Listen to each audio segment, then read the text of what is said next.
سورہ الفتح پارہ نمبر 26 آیت نمبر 9۔ پہلی آیت میں نے یہ تلاوت کی ہے،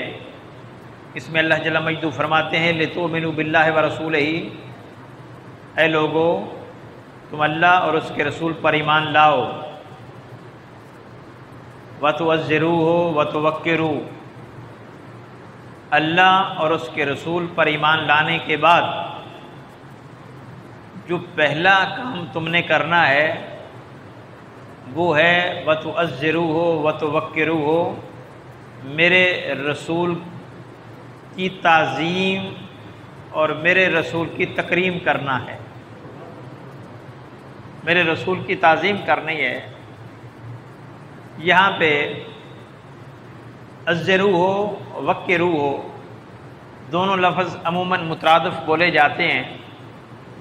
لیکن تعظیم کے معنی میں، ادب کے معنی میں، لیکن ائمہ لغت نے جب اس کی تفصیل بیان کی انہوں نے کہا کہ وَتُعَزِّرُوهُ کا معنی ہے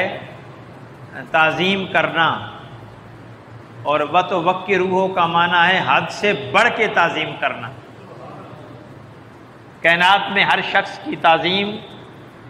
ایک حد کے اندر رہ کر کی جاتی ہے، اس کے لیے کچھ قیود ہیں، اس کے لیے کچھ شرائط ہیں۔ ایک ہی ذات میرے مصطفیٰ کی ہے، جب ان کی تعظیم کی باری آتی ہے پھر حدوں کو توڑ دیا جاتا ہے، پھر بغیر حد و حساب کے ان کی تعظیم کی جاتی ہے، اور اتنی تعظیم کی جاتی ہے کہ اس سے آگے کوئی گنجائش ہی باقی نہیں بچتی۔ میرے مصطفیٰ حد سے بڑھ کے تعظیم کے لائق اور قابل ہیں۔ اللہ اور اس کے رسول پر ایمان لانے کے بعد تمہارا پہلا اور بنیادی کام یہ ہے کہ میرے مصطفیٰ کی تعظیم کرو، حد سے بڑھ کے کرو۔ پھر آگے فرمایا وَتُسَبِّحُوهُ بُكْرَةً وَأَصِيلًا، اور پھر ساتھ اللہ کی صبح و شام تسبیح کرو، اللہ کا صبح و شام ذکر کرو، نبی کی حد سے بڑھ کے تعظیم کرو، پھر اللہ کی صبح و شام تسبیح کرو۔ یہ ترتیب یہ بیان کی کہ ایمان لانے کے بعد پہلا کام یہ ہے کہ میرے رسول کو مانو، ان کی تعظیم کرو، تکریم کرو، پھر یہ ہے کہ اللہ کی تسبیح کرو۔ حالانکہ